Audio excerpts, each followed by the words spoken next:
Hello and welcome. I'm Jeffrey Mishlove. Throughout recorded history, human society has been haunted by reports of unidentified flying objects in our skies, many of which have defied all attempts at scientific explanation or understanding. What are these phenomena and how can they be explained? With me today is Terence McKenna, a philosopher and thinker of note in the area of altered states of consciousness and alternative realities. Terence is the co-author with his brother Dennis of The Invisible Landscape and also Psilocybin, the Magic Mushroom Grower's Guide. He is a founding member of Botanical Dimensions, a non-profit organization devoted to preserving and studying psychoactive plants used by native cultures throughout the world. And he is also the developer of a computer software package called TimeWave Zero, designed to augment interpretation of the ancient Chinese Book of Prophecy, the I Ching. Welcome, Terence. It's a pleasure to be here with you. It's a pleasure to have you here with me also. You know, the UFO phenomenon is striking because it's so bizarre. It seems as if the reports that come in about UFOs defy any attempt whatsoever to categorize them. I guess from my point of view, I can only assume that there are probably many different interpretations of this event. I think, given your background as a student of shamanism and altered states of consciousness and alternative realities, you have some unique perspectives on the UFO phenomenon. I wonder if we could get into that material. Yes, well, the ordinary approach to the UFOs has been to view them as visitors or intruders from a nearby star system that have come in metal ships for reasons of trade or scientific investigation or military conquest. Or missionary activity. Or missionary activity to the vicinity of our planet. And this was a myth that sprang up concomitant with the modern wave of sightings that began shortly after World War II. As time has passed and the number of sightings have gone from hundreds to thousands to hundreds of thousands of instances, as the myth has fleshed itself out with sub-themes, the theme of abduction, the theme of telepathic contact, it's become much more difficult to fit all the known facts into the simple model of spacefaring visitors from another world. So what we are left with then are a number of more exotic competing theories in the so-called postmodern phase of thinking about the UFO. Probably the best known of these alternative explanations was the one pioneered by the Swiss psychologist Carl Jung, who in 1953 wrote a book called Flying Saucers, a Modern Myth of Things Seen in the Sky.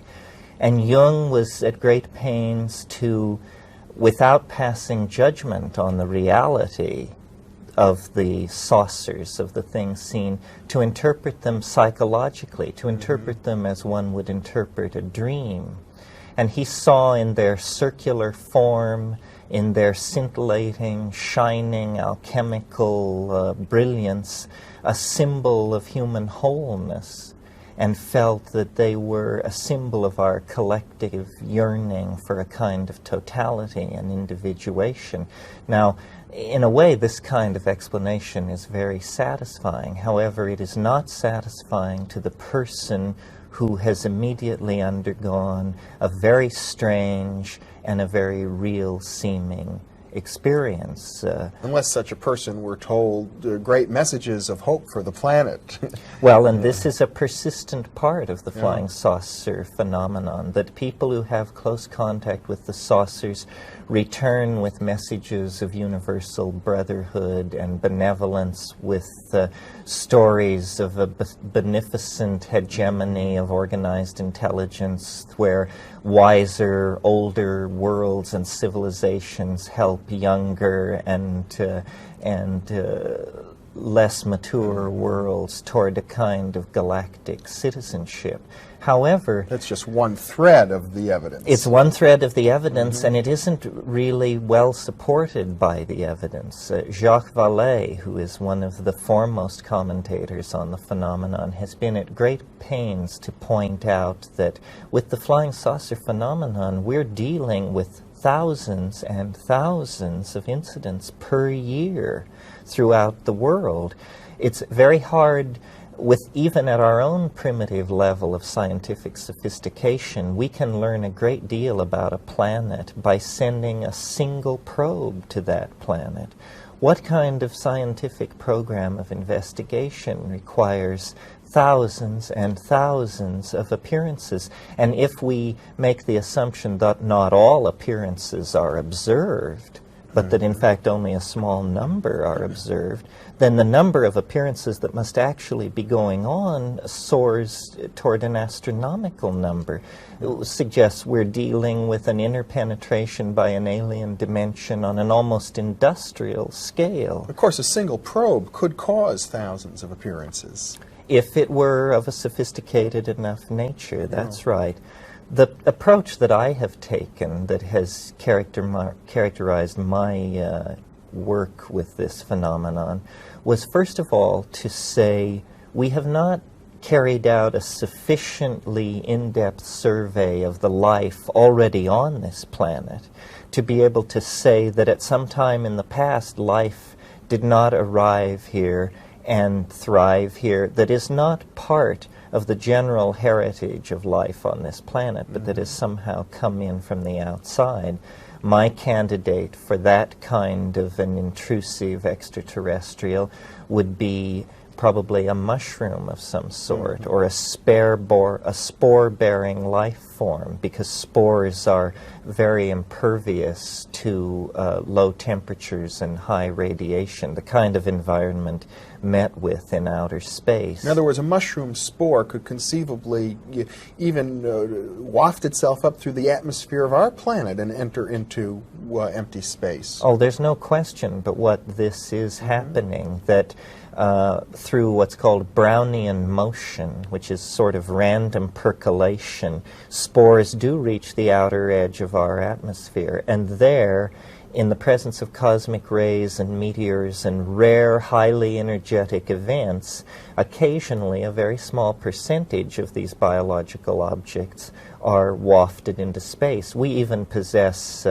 meteorites that are believed to be pieces of the Martian surface thrown out by impacts on the Martian surface of asteroidal material. In fact, I think part of the grappling with the UFO mystery is going to lead to the conclusion that space is not an impermeable and insurmountable barrier to biology, that in fact planets are islands, and life does occasionally wash in from distant places, and if conditions are correct, can take hold.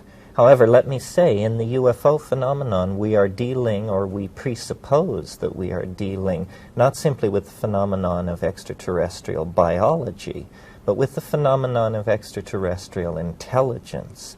And this is a hackle-raising notion. We're dealing with more than mushroom spores. We're dealing with more than mushroom spores, at least as ordinarily conceived. And I think the thing that has been overlooked in almost all discussions of extraterrestrial contact is how strange the extraterrestrial is likely to be. It isn't going to be a friendly elfin little feller with a beating heart of gold. It isn't even going to be some of the more extravagantly grotesque creations out of Hollywood. Conditions and time spans in the universe are long enough and varied enough that I would bet that the real task with extraterrestrial intelligence will be to recognize it, you see. We have no conception of how species-bound our images of life and biology are. This is a place where we have never been asked to confront to what degree the monkey within us is channeled our expectations and perceptions. Well, it is the case that on this planet, virtually all known life forms are based on the same DNA molecule. Well, except that have all life forms been examined to see to what degree they deviate percentage-wise from, let's say, a standard DNA molecule? The answer is no. The sequencing of DNA is a very expensive process and is only carried out on laboratory organisms with an extensive history of involvement in medical research, like E. coli or the ordinary laboratory rat. No, there's a great deal we don't know about life on Earth. We don't know when the fungi entered into the evolutionary chain. We don't know what kind of intelligence is really possessed by the cephalopods, the shell-less mollusks that include the octopi. The intelligence of dolphins has been studied by Lilly and others. The intelligence of the large primates other than man. One way of looking at nature is that it is entirely linguistic intent, that DNA is in fact a way of uttering protein syntactical structures into matter. In other words, that all of nature is like a poem. Yes, nature is a communicating system of some sort. And the problem that we have is to transcend cultural languages, historically created languages with very limited applications, and instead fall into phase with the communication systems that nature has placed all around us. One possible view of the flying saucer is that it is a kind of projection from the consciousness of the planet, that it is Gaia, that it is in fact a kind of alchemical object haunting human historical time with a symbol of totality, the kind of totality that our religions and our mystical yearnings are so at pains to concretize for us. But unless we, as egocentric beings, clarify our relationship to the unconscious, then I think the flying saucer is going to remain quintessentially mysterious. And this was Jung's view. One of the things that Jung pointed out in this book is that we must pay attention to the research which Dr. J.B. Rhine was doing at that time at Duke University in ESP and psychokinesis, and that even if UFOs had a physical reality, could be photographed or could be weighed and measured, that they still might in some manner be projections of the human mind. Oh yes, this is an important point to make, which the flying saucer people are forever misunderstanding, and that is saying that the flying saucer is a psychic object does not mean that it is not a physical object. Jung in Mysterium Conjunctionis is at great pains to say that the realm of the psychic and the realm of the physical meet in a strange kind of never-never land that we have yet to create the intellectual tools to explore. This is where the mystery of synchronicity is going to come to rest, the mystery of all kinds of paranormal activity on the part of human beings, and the mystery of the flying saucer. It's interesting, you see, that if you take the broad world of the so-called mysteries, parapsychological, shamanic, extraterrestrial, so forth, and hypothesize another spatial dimension, one more spatial dimension, then suddenly all these mysteries become trivial. They are easily done. Locked boxes are opened, future events are discerned, lost objects are found. This sort of thing becomes quite the ordinary run of things if we hypothesize dimensions hidden from ordinary experience. And of course there's serious work at this point in the field of unified field theory and physics to postulate other dimensions of space than we normally think of. So that's right. The current physical models of the universe require 11 dimensions, 11 integrated variables to describe, and that's physical models of the universe. If we then turn our attention to mind and realize that having no definition of what mind is, why then is there any mystery in the fact that we have no definition of what the UFO is? The mind is present at hand in every conscious moment. It has been our constant companion for 50,000 years, and we haven't a clue as to what it is.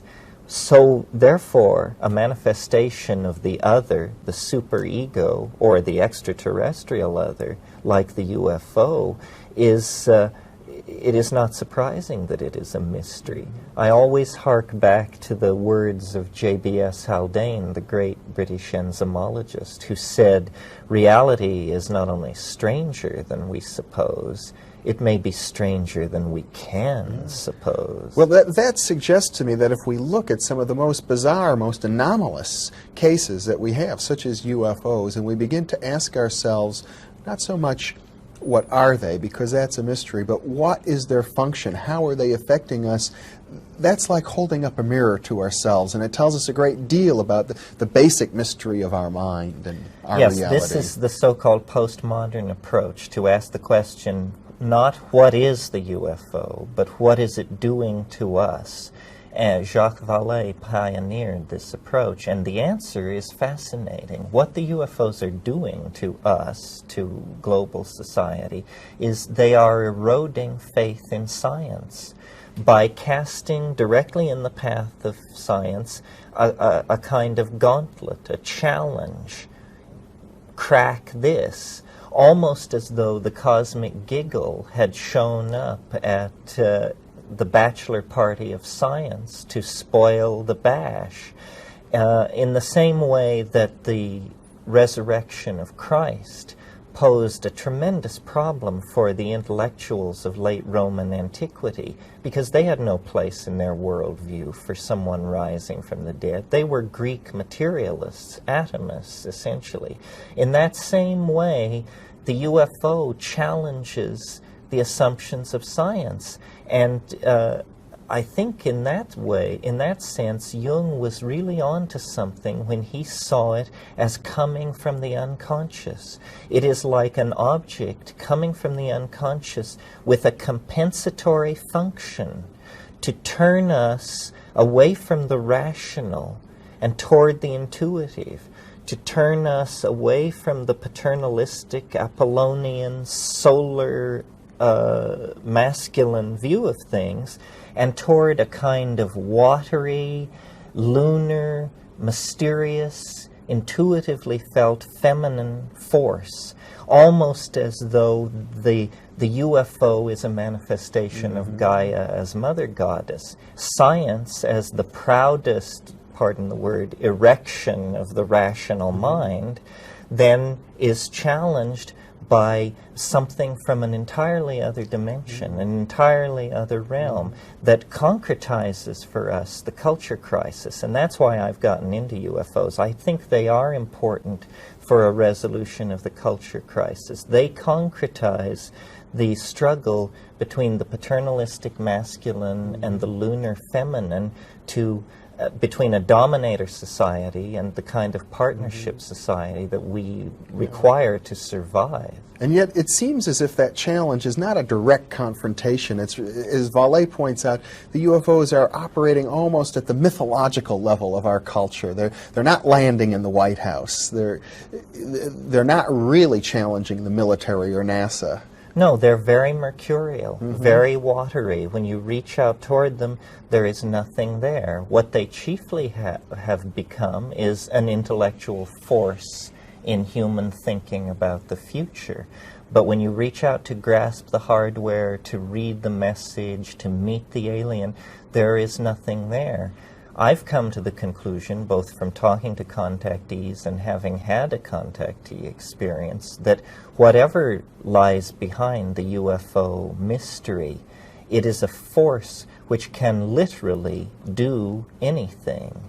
So it is fruitless to talk about the size of the objects or their composition or color or the size of the entities and their dress and weapons and accoutrements, because it can appear literally any way it wants to. It can appear as the Virgin Mary, it can appear as Galactarian overlords, it can appear as gnomes, elves, sprites, this sort of thing.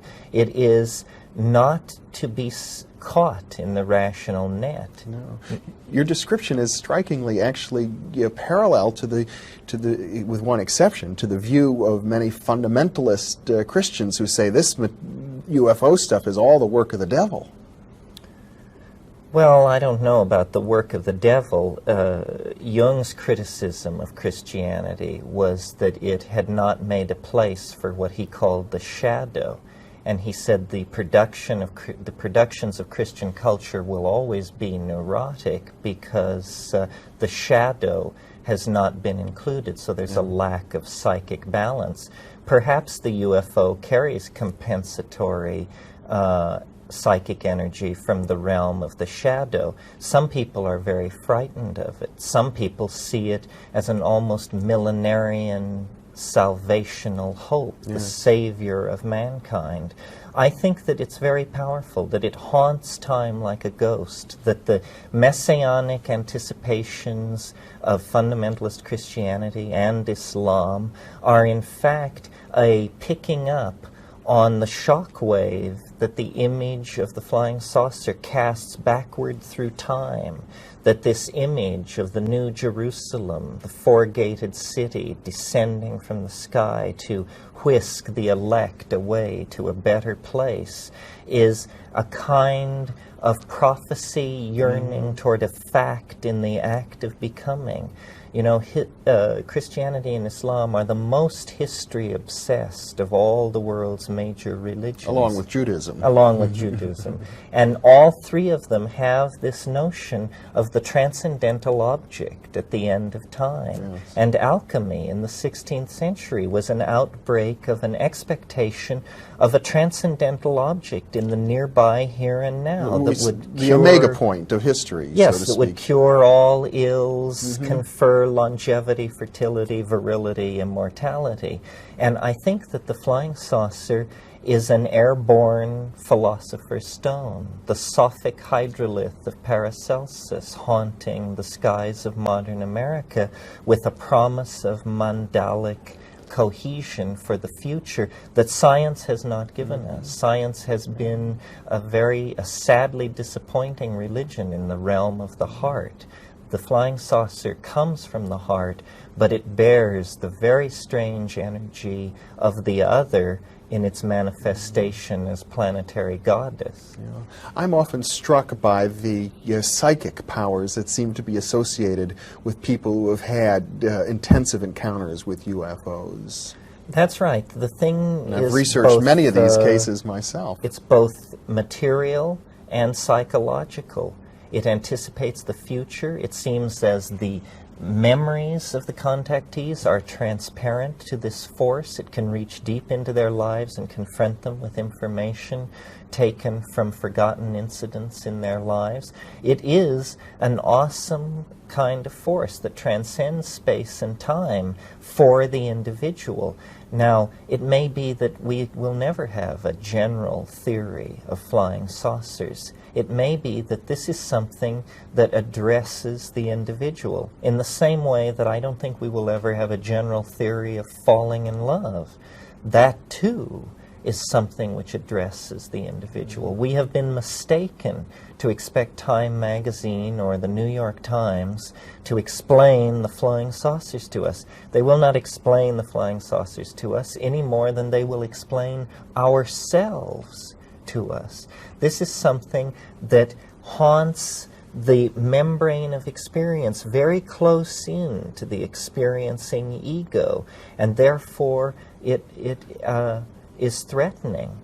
And this is one of the reasons that I think it relates to the psychedelic experience, because the psychedelic experience is like a UFO encounter on demand. Yeah. It's where the will of the person having the experience enters in. They decide to have this curious symmetry-breaking kind of experience. What I have tried to say to the UFO community is that we will not really have a deep understanding of what the contact experience is until we include data from the psychedelic experience as a legitimate data to be included when looking at the problem. Yeah. Well, you have talked earlier about our need to make an extensive survey of all of the biological manifestations on our planet. It almost seems that in order to really get a handle on UFO phenomenon, we'd need to make a comparable survey of all of the psychological manifestations of which we are aware. And it seems to me that at some level, you would agree with me that the UFO phenomenon is one of our psychological manifestations. Yes, I agree. We've got about 2 minutes left, so I wonder if we can sort of summarize your view in that regard. Yes, I think that the UFO phenomenon is a modern manifestation of a phenomenon which has been with us for thousands of years. That is the partial penetration of our own cultural space by others. Pixies, elves, fairies, sprites, demons, whatever you wish to call them. Angels. Angels. In the past, we had a professional class for dealing with these go-betweens. We called the professional class shamans, and they mitigated these comings and goings and had a lore and a mythology about them. As we have lost contact with our shamanic roots, the things which go on at a low frequency out in the wilderness and deserts of this planet have become to seem like us either like invasions from another world or virtual impossibilities. I think that the flying saucer is knocking on our door to remind us of the depth and strangeness and animate intelligence that is resident with us in nature on this planet. Terence McKenna, it's been a very eloquent presentation, extremely thought-provoking. Thank you very much for being with me. It's always a pleasure to talk with you. And thank you very much for being with us.